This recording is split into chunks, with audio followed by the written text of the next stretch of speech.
Hello, my name is Tanner O'Neill. I'm recording a speech for Labette Community College Online.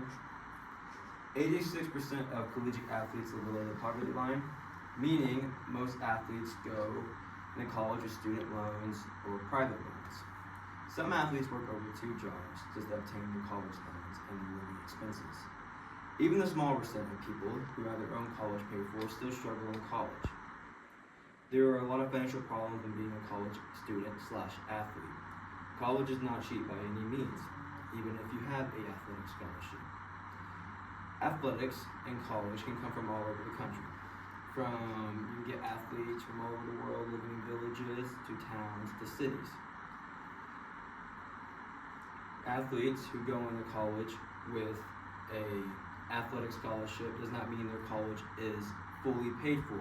Colleges are broken down by systems, starting off in the lowest being JUCO. JUCO is a 2-year funding program that cannot provide an athletic scholarship but can give you academic scholarships to help you pursue your way to play for that college.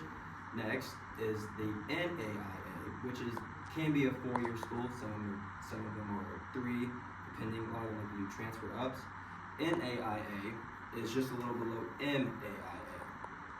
NAIA is a lower division of D3 athletics, which still mostly offer academic scholarships. Next is the MIA, which is D2, or some schools are D3, which offer athletic scholarships, but they cannot fully cover your tuition. Next level, we got D3, D2, and D1 altogether. D1, this is called the NCAA. D1 athletics can offer you full-ride scholarships to fully pay for your college, and your tuition, your books, your housing, everything will be paid for.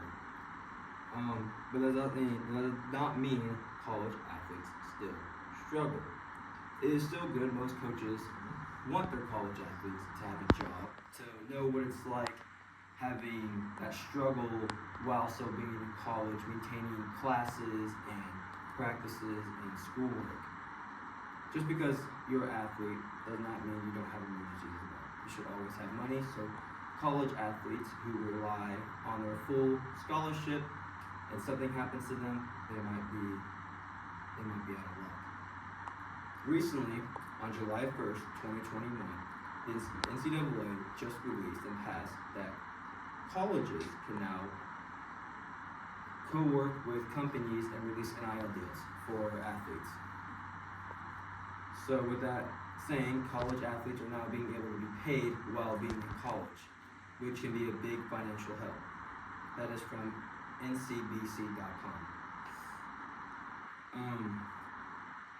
Yes, it hurts the college in a way of transferring. These D1 schools, like big examples like Texas, KU, K-State, or Missouri locally have used NIL deals to make players transfer to their school, which a lot of colleges, that's allowed. You're allowed to do that, but it hurts the smaller schools who can't give out NIL deals like Nike, Under Armour, or Adidas. A lot of these schools are trying to stop the NCAA from doing NIL deals because of that reason itself, the transfer. But I think NIL deals are a crucial part of the NCAA, and let me tell you why. Student athletes struggle with stress overload. That is number 1 reason why students drop out of classes, practices, in the university itself. It can be overwhelming having 2 jobs, practices, team meetings, and then other outside expenses. These NIL deals can prove to be long-term contracts with these athletes when they even leave the college, if they're pro, semi-pro, or overseas.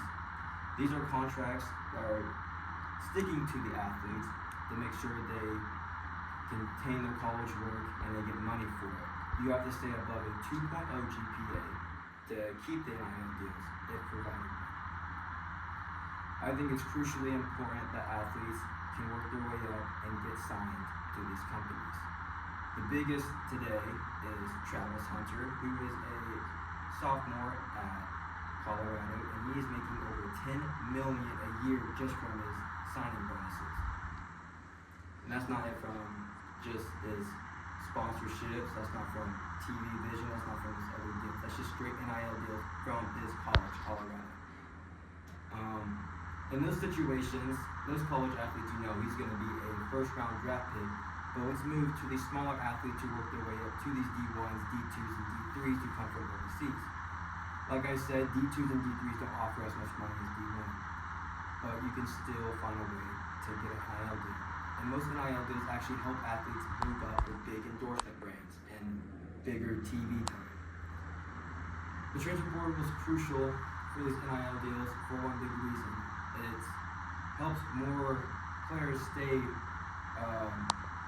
they can afford better living in college, because college by any means is not cheap, and it can make you really stressful. And this is why I think NIL deals should be allowed.